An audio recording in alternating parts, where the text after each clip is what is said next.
할렐루야? 아멘. 요즘 코로나19 사태 때문에 정말 많은 사람들이 두려움에 빠져 있습니다. 우리가 생각했던 것보다도 훨씬 더 심각한 방향으로 흘러가고 있는 것 같아요. 각 국마다, 여러 나라마다 코로나19 바이러스가 급격하게 확산되고 있고, 이것으로 말미암아 사람들이 이제 봉쇄령이 내려지고 출입하지 못하게 되니까 경제 활동이 거의 마비되다시피 하고 있습니다. 그래서 이런 경제가 마비돼서 사람들이 소통하지 않았던 경험들을 그렇게 전 세계적으로 경험한 적이 별로 없는 것 같아요. 그러다 보니까 사람들이 어떻게 이 상황을 대처해야 될지 알지 못하고, 또 이러한 상황들이 오래 지속되면 세계 경제가 상당히 큰 문제를 일으킬 수 있겠다라는 생각들을 다들 하고 있는 것 같습니다. 그래서 각 나라마다 그야말로 상상할 수 없는 어마어마한 규모의 예산을 편성해서 이 어려운 시기들을 이겨나가고, 또 이런 상황들 가운데서도 경제의 활력을 불어넣기 위한 노력들을 계속하고 있죠. 그래서 우리나라에서도 재난 긴급 구호금을 이렇게 주겠다고 그런 얘기들도 하고 있는데, 재난 급여 얼마 받아봤자 무슨 의미가 있겠어요? 중요한 건 코로나19 바이러스가 이 땅에서 사라지고, 그렇죠? 그리고 모든 삶이 정상화되는 거, 그게 중요하죠. 요즘 코로나 때문에 사람들이 왕래가 없어지고 또 마음껏 다니지 못하니까 서로 왕래하며 마음껏 다니며 이렇게 일상의 삶을 살았던 것이 얼마나 복되고 행복한 일이었는가 다시금 생각하게 됩니다. 우리는 이미 참 큰 복을 누리고 있었는데 그걸 몰랐던 것 같다는 생각들을 하게 됩니다. 오면서 벚꽃이 화창하게 핀 걸 봤는데, 예전 같았으면 이 화창한 날에 벚꽃 구경 가자 했을 텐데, 요즘 사람 모이는데 가지 말라고 그러니까 벚꽃 구경하는 것도 꺼려지고 그러잖아요. 참 어려운 시기를 지나고 있습니다. 과연 우리의 삶이 이대로 유지될 수 있을까? 그것도 참 불안한 지경입니다. 사실 코로나19 바이러스로 인해서 정말 감염된 사람들은 참 어려움들을 많이 겪고 있잖아요. 이렇게 감염되면 바로 가족들과 분리돼서 음압병실에 수용되고, 그렇죠? 그러면 그 병이 날 때까지는 모든 경제 활동을 멈추고 모든 사람들로부터 분리된 삶을 살아가는 거예요. 그 삶이 2주일이 될지 3주일이 될지 혹 한 달이 될지 아무도 몰라요. 그러니까 거기 코로나 바이러스에 감염되면 그냥 감옥 생활하는 거예요. 그뿐만 아니라 그 가족들이나 그와 접촉했던 모든 사람들이 어떻습니까? 자가 격리에 들어가서 사람들을 만날 수 없어요. 그러면 사업하는 사람들 완전히 사업 활동을 중단하게 되니까 사업하기 참 어려워집니다. 어떤 것들은 좀 사업을 손에서 놓고 기다려도 이어갈 수 있겠지만, 어떤 사업들은 그 사업을 멈추는 순간 끝나는 사업들이 참 많이 있어요. 그래서 두려워하는 사람들이 참 많죠. 이 사태가 과연 어떻게 될까? 진정될 수 있을까? 그러나 그렇지만 두려워하지 마시길 바랍니다. 하나님이 함께 하신다면 결코 이 코로나 사태로 말미암는 그런 어려움들이 우리 삶에 미치지 못할 줄로 믿습니다. 그러니까 우리가 늘 기도하면서 하나님의 도우심과 인도하심을 구해야 될 줄로 믿습니다. 혹 어려움이 닥쳐온다고 해도 하나님이 능히 이기게 하실 줄로 믿으시길 바랍니다. 중요한 건 두려워하지 않고 오늘을 사는 게 중요한 거예요. 두려워하지 않고 오늘을 산다는 게 참 중요한 거죠. 걱정과 염려에서 벗어나서 하나님의 인도하심과 동행하심을 믿고 평안하고 담대하게 주의 복을 누리는 자로 살아가는 저와 여러분 되시기를 바랍니다. 오늘 본문의 말씀에 보면 요셉의 이야기가 등장합니다. 요셉은 성경에 등장하는 복받은 사람들 가운데 아주 대표적인 한 사람이라고 말할 수 있죠. 그야말로 복받은 사람 하면 몇 명을 꼽을 수 있는데 꼭 빠지지 않는 사람이 바로 요셉이에요. 근데 요셉의 삶을 돌아보면 그의 삶이 그렇게 형통한 것만은 아니었어요. 많은 어려움들이 그에게 있었습니다. 오늘 본문은 그가 경험했던 가장 대표적인 어려움을 우리에게 보여줍니다. 그 어려움이 뭐예요? 종으로 팔린 사건이에요. 노예로 팔린 거예요. 그는 태어날 때 그야말로 아버지의 특별한 사랑을 받는 아들로 태어났습니다. 야곱이, 성경에 보면 야곱 누군지는 아실 테니까, 야곱이 라헬을 사랑했습니다. 라반의 딸이었던 라헬을 사랑해서 그녀와 결혼하기를 원했어요. 그녀와 결혼할 수 있다면 그 어떤 값이라도 치르겠다고 마음먹었어요. 그래서 어느 날 라반에게 가서 내가 이 라헬과 결혼하고 싶습니다 라고 하니까 그 삼촌이 이렇게 얘기하죠. 그럼 나를 위해서 7년 할 일이야. 그럼 내가 라헬을 네 아내로 주겠다. 그 말을 믿고 그 야곱이 라반의 집에서 열심히 7년 동안 일합니다. 그야말로 종살이를 합니다. 그리고 마침내 7년이 지나서 결혼을 하게 되죠. 그 결혼잔치 날 정말 술을 거하게 먹고 기분 좋은 마음으로 하룻밤을 그 아내와 지냈는데 지새고 보니까 누구예요? 라헬이 아니라 라헬의 언니인 레아였어요. 레아는 사랑하지 않았어요. 그래서 야곱이 분노한 마음으로 라반을 찾아가죠. 삼촌을 찾아가서 이게 어떻게 된 일입니까? 내가 라헬을 위해서 7년을 일했는데 레아를 나한테 이렇게 아내로 주시다뇨. 이건 합당한 일이 아닙니다. 그러니까 삼촌이 얘기해요. 내가 라헬도 네 아내를 줄 거다. 그런데 언니보다 동생을 먼저 시집 보내는 일이 우리 마을에는 없는 거야. 우리 이 민족의 전통에는 없으니까 레아를 내가 주었으니까 라헬을 위해서 또 7년간 일해라. 라헬을 위해서 또 7년을 일합니다. 그래서 라헬을 아내로 맞이하게 되죠. 라헬이 진짜 아내예요. 그런데 문제는 라헬도 레아도 다 아내가 되었는데 라헬이 자녀를 못 낳는 거예요. 오랫동안 못 낳는 거예요. 많이 못 낳았어요. 그러다가 낳은 자녀가 누구예요? 요셉이에요. 그렇게 낳은 첫 아들이 요셉이에요. 그리고 두 번째로 낳은 아이들이 베냐민이었어요. 그렇기 때문에 야곱은 요셉과 베냐민을 누구보다도 사랑했습니다. 게다가 그 라헬이 베냐민을 낳다가 죽는 바람에 이 요셉과 베냐민은 더욱 특별한 자녀가 되었습니다. 그래서 이 요셉과 베냐민은 일도 안 시켰어요. 맨날 집안에서 예쁜 옷 입고 맛있는 것 먹으면서 놀고 먹고 지내게 만들었죠. 복받은 사람입니다. 태어날 때부터 복을 누리며 살았어요. 그런데 그 일로 말미암아 형들로부터 어때요? 질투를 사고 미움을 사게 됐어요. 그래서 요셉은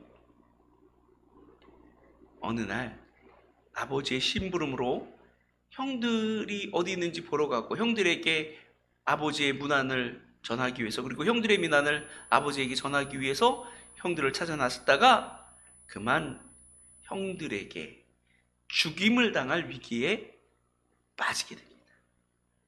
근데 다행히도 그 형들이 차마 동생을 죽이지는 않고 이 동생을 상인에게 종으로 팔아버려요. 그 종으로 팔아버리고 종으로 팔린 요셉이 애굽, 지금의 이집트죠. 이집트까지 와서 그 이집트에서 보디발이라고 하는 사람의 종으로, 노예로 가게 된 것입니다. 보디발이 요셉을 산 거예요. 오늘 본문은 그 이야기부터 시작됩니다. 1절 말씀에 보니까 이렇게 되어 있죠. 요셉이 이끌려 애굽에 내려가매 바로의 신하 친위대장 애굽 사람 보디발이 그를 그리로 데려간 이스마엘 사람의 손에서 요셉을 사니라. 요셉이 보디발의 종이 되었어요. 불행입니까? 행운입니까? 뭐 불행이기도 하고 행운이기도 하겠지만 일단은 종이 되었다는 사실 자체가 불행이죠. 아버지의 특별한 사랑과 보호 가운데 살다가 그야말로 사람 취급도 받지 못하는 노예의 신세가 됐으니 얼마나 큰 불행입니까? 그런데 그럼에도 불구하고 요셉은 그곳에서 불행하게 살지 않았습니다. 하나님으로 말미암아 그곳에서도 형통하게 산 줄로 믿으시길 바랍니다. 오늘 본문에 보니까 이렇게 본문 2절에서 이렇게 말합니다. 여호와께서 요셉과 함께 하심으로 그가 형통한 자가 되어 그의 주인 애굽 사람의 집에 있으니 그의 주인이 여호와께서 그와 함께 하심을 보며 또 여호와께서 그의 범사에 형통하게 하심을 보았더라. 그래서 요셉이 그의 주인에게 은혜를 입어 섬김에 그가 요셉을 가정 총무로 삼고 자기의 소유를 다 그의 그의 손에 위탁하니. 요셉이 종인데 가정 총무가 된 거예요. 왜요? 그 이유가 뭐예요? 하나님이 함께 하셨기 때문인 줄로 믿습니다. 하나님이 함께 하시면 이 같은 복을 받는 거예요. 하나님이 함께 하시면 상황과 처지에 상관없이 언제나 복을 누리게 된다는 사실을 믿으시길 바랍니다. 그러므로 요셉에게 있어서 중요한 것은 그가 어디에 있느냐, 어떤 처지에 있느냐, 혹은 그의 신분이 무엇이냐, 이게 중요한 게 아니었어요. 뭐가 중요합니까? 어떤 게 중요합니까? 하나님이 함께 하시는가? 하나님이 과연 그 요셉과 함께 하시는가? 이게 중요한 줄로 믿습니다. 우리도 마찬가지예요. 하나님이 함께 하시면 상황과 처지와 우리의 신분과 상관없이 언제나 복된 삶을 누릴 수 있음을 믿으시길 바랍니다. 그 사실을 믿고 살아가는 게 그리스도인이에요. 여러분, 그러므로 코로나19 사태로 말미암아 우리의 삶이 무너질까 깨어질까 어찌 될까 염려하지 마십시오. 걱정하지 마십시오.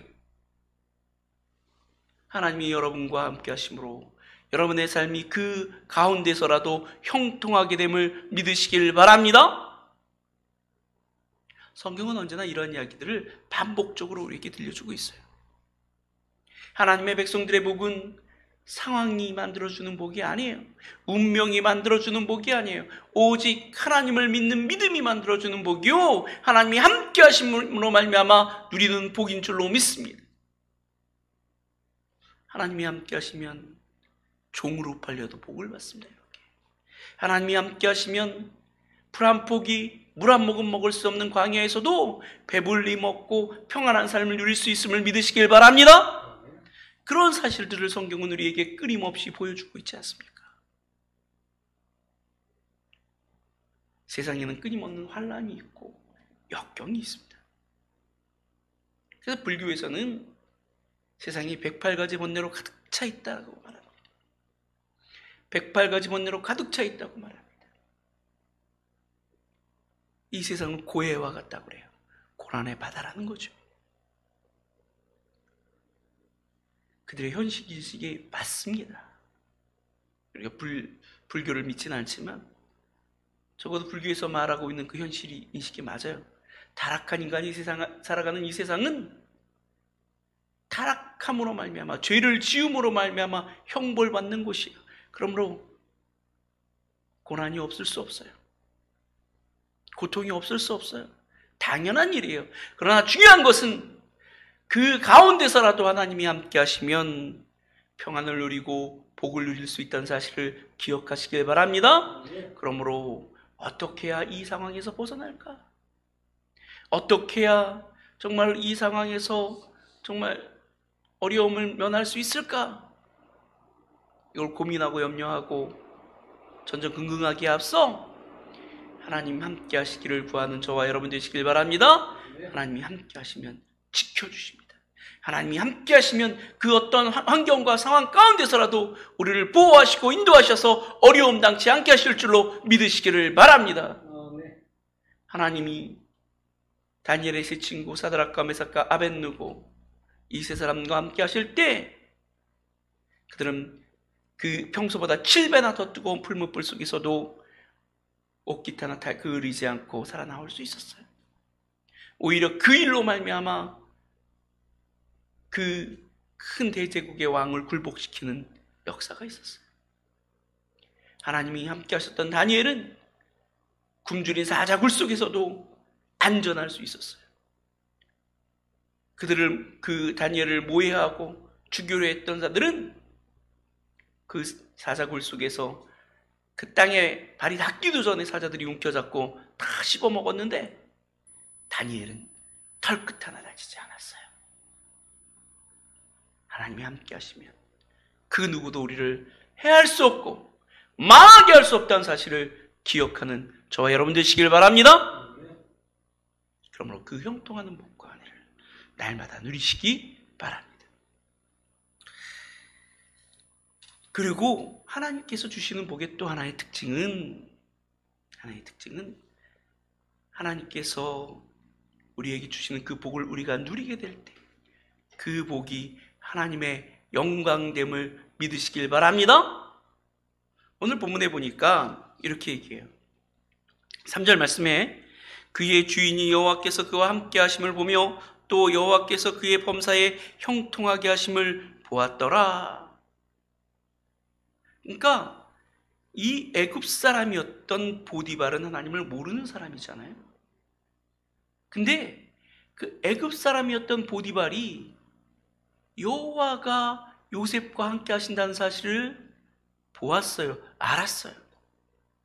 어떻게 알았을까요? 도대체 어떻게 한 걸까요? 요셉이 날마다 하나님 앞에 기도함을 보았을 줄로 믿습니다. 하나님 앞에 무릎 꿇고 기도하는 모습을 보았을 줄로 믿습니다. 그가 범사에 하나님을 의지하는 것을 보았을 줄로 믿습니다. 그래서 하나님이 그에게 복 주시고 은혜 주시는 것을 보니까 정말 이 요셉이 믿는 신 곧 여호와는 살아계시구나. 그 신이 복을 주시는구나. 그가 복을 주시면 형통하며 그가 복을 주시면 안 되는 일이 없구나. 이걸 알게 되는 거예요. 그렇습니다, 여러분. 우리가 누리는 복이 하나님의 영광이 되고 하나님을 향한 찬양의 이유가 되어야 될 줄로 믿습니다. 그러려면 어떻게 해야 돼요? 우리가 하나님을 의지하는 삶을 살아가야 합니다. 범사 하나님을 의지하고 하나님과 동행하며 하나님께 영광 돌리는 삶을 살아가야 될 줄로 믿습니다. 우리의 누리는 복이 우리가 지혜로 우리가 어떤 정말로 그 계획을 통해서 얻는 복이 아니라 날마다 하나님 앞에 기도하고 하나님께 영광 돌리며 하나님과 동행함으로 누리는 복이어야 될 줄로 믿습니다. 제가 예전에 요즘도 가끔 얘기하지만 우리 오용윤 박사 얘기를 가끔 하잖아요. 제 친구인 오용윤 박사 얘기를 하시죠. 가끔 하죠. 그래서 여러분들이 다 아실 줄로 믿습니다. 오 박사가 했던 얘기를 제가 지겹게 반복해서 들려드리지만 그가 참 형통하는 삶을 살았어요. 하나님께서 요셉에게 복 주셨던 것처럼 그 LG의 연구원으로 들어가서 정말 출신으로 보면 사실 LG 연구원으로 들어갈 수도 없는 그런 대기업의 어떤 연구원으로 들어갈 수 없는 그런 학력을 갖고 있었지만 하나님의 은혜로 그런 회사에 들어갔어요. 들어가서도 또 그 같이 들어왔던 다른 동기들에 비해서 가장 먼저 과장을 달았고 가장 먼저 프로젝트 리더가 되었고 가장 높은 그런 근무 평점을 받았고 또 그 LG에서 자기가 연구하는 분야에서 가장 많은 특허를 갖고 있는데 그 특허를 갖고 있는 사람들 가운데 자기가 가장 많은 특허를 갖고 있다. 그렇게 고백했던 적이 있습니다. 어떻게 그러한 삶을 누릴 수 있었을까요? 결국 그가 하나님을 철저하게 의뢰하면서 살았기에 하나님께서 그에게 복 주신 줄로 믿습니다. 제가 예전에도 말씀을 드렸지만 그런 일화를 그 친구가 얘기한 적이 있어요. 한 번은 계속해서 이제 그 신입사원으로 입사를 했으니까 회식을 가잖아요. 회식을 가면 1차는 밥 먹고 2차는 술 마시고 3차는 노래방 가고 이게 정해진 코스랍니다. 근데 그 친구는 항상 1차만 갔대요. 1차만 가니까 과장이 어느 날 그러더는 거예요. 야, 너 왜 2차는 안 가냐? 그래서 나는 그리스도인이라 술을 마시지 않습니다. 그래서 저는 2차 가지 않습니다. 라고 하니까 그 오박사를 쳐다보면서 그래? 알았어. 나 너 지켜보겠어. 내가 너 지켜볼 거야. 그리고는 아주 그냥 도끼 눈을 뜨고 쳐다봤다고 하죠. 근데 그럼에도 불구하고 그는 형통했어요. 누가 미워하든지 손가락질하든지 흔들리지 않고 자신의 신앙을 고백하며 지킬 때 하나님께서 그에게 복 주신 줄로 믿습니다. 여러분, 우리가 언제나 그리스도인이어야 돼요. 잘 되고 형통할 때든지 어렵고 힘겨울 때든지 높은 사람 앞에 설 때든지 낮은 사람 앞에 설 때든지 어느 곳에 있어도 우리의 입술에서는 하나님을 향한 기도와 찬송이 나와야 될 줄로 믿습니다. 하나님의 도우심을 간구하는 그 기도 소리가 나와야 하고 하나님께서 복 주실 때 감사의 찬송이 울려 퍼져야 합니다. 그래서 저 사람은 하나님 믿는 사람이구나, 이 사실을 모두가 알 수 있을 때, 그래서 우리의 받는 복이, 우리의 누리는 축복이 하나님의 영광이 될 때 하나님께서 우리에게 더 많은 복과 은혜를 내려주실 줄로 믿습니다. 오늘 요셉의 삶이 그랬어요. 요셉이 복받으면 하나님이 그에게 복 주시는구나, 그가 잘 되면 하나님은 위대하고 놀라우신 분이시구나, 주변 사람들이 다 알았어요. 우리의 삶도 이와 같아야 될 줄로 믿습니다. 또 하나 하나님이 주시는 복의 특징은 뭐냐? 그 복은 나만 누리는 것이 아니라 모두가 함께 누린다는 사실을 기억하시길 바랍니다. 하나님께서 주시는 복은 나에게만 주어지고 나만 누리게 되는 복이 아니라요, 나로 말미암아 주변에 있는 모든 사람들이 함께 누리게 되는 복임을 믿으시길 바랍니다. 오늘 본문에 보니까 4절 말씀에 이렇게 기록되어 있습니다. 요셉이 그의 주인에게 은혜를 입어 섬김에 그가 요셉을 가정 총무로 삼고 자기의 소유를 다 그의 손에 위탁하니 그가 요셉에게 자기의 집과 그의 모든 소유물을 주관하게 한 때부터 여호와께서 요셉을 위하여 그 애굽 사람의 집에 복을 내리심으로 여호와의 복이 그의 집과 밭에 있는 모든 소유에 미친지라. 할렐루야. 네. 요즘은 핸드폰이 아무것도 안 해도 자기가 그냥 말해요. 저희가 뭐라고 안 했는데, 요셉이 누릴 복을 요셉만 누린 게 아니에요. 하나님께서 요셉에게 주신 복을 요셉만 누린 게 아니에요. 요셉으로 말미암아 그의 주인이 복을 누린 줄로 믿습니다. 그 집에 함께 살고 있는 모든 가족들이 그 복을 누린 줄로 믿습니다. 그 가족들뿐만 아니라 모든 종들도 그 복을 누린 줄로 믿습니다. 가축과 소산물들도 복을 누린 줄로 믿습니다. 주님이, 하나님께서 아브라함을 부르시고 그를 내가 지시할 땅으로 가라고 명령하시면서 그에게 복을 약속하시죠. 그러면서 뭐라고 얘기하시냐면, 내가 너로 복이 되게 할지라.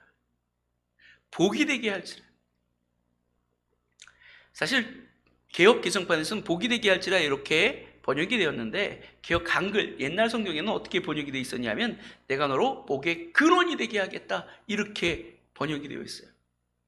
사실 복의 근원은, 진정한 근원은 하나님이시기 때문에 아마도 복의 근원은 오직 하나님이시다라고 하는 그 사실에 대한 오해가 있을까봐 하나님께서 그 아브라함에게 복의 근원이 되게 하셨겠다고 하는 그 말을 복이 되게 하시겠다로, 사실 정확하게 표현하면 그렇게 된 것이지만 바꾼 줄로 믿습니다.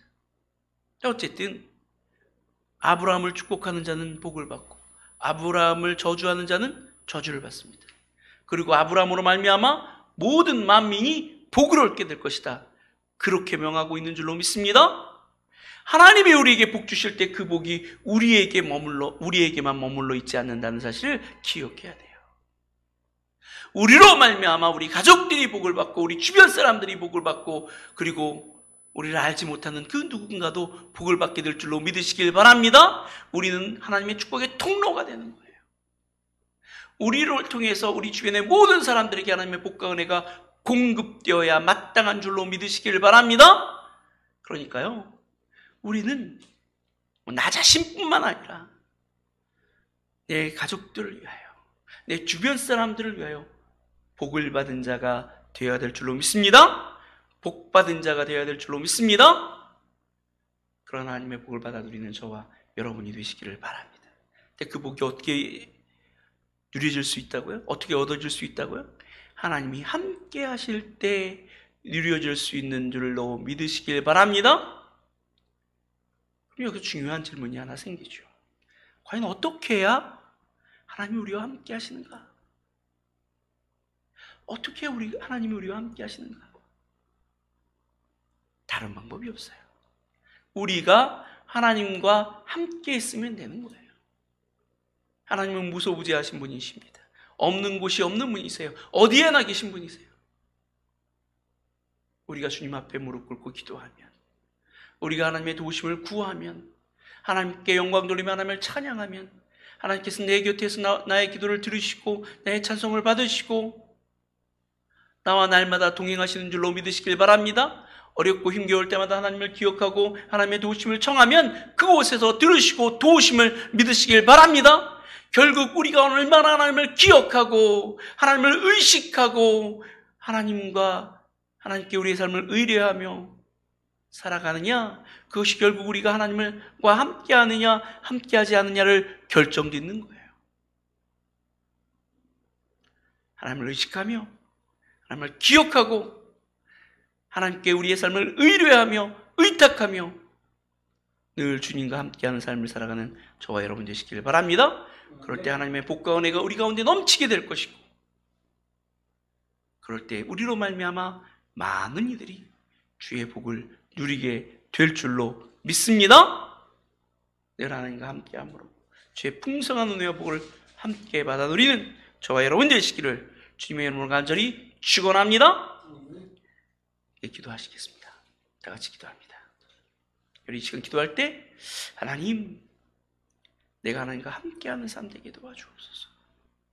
그래서 하나님으로 말미암아 복을 누리되 나 혼자만이 아니라 모두가 함께 복을 누리는 은혜를 누리게 해달라고 이 시간 우리 다 같이 간절한 마음으로 주님 앞에 기도하도록 하겠습니다. 다 같이 기도합니다.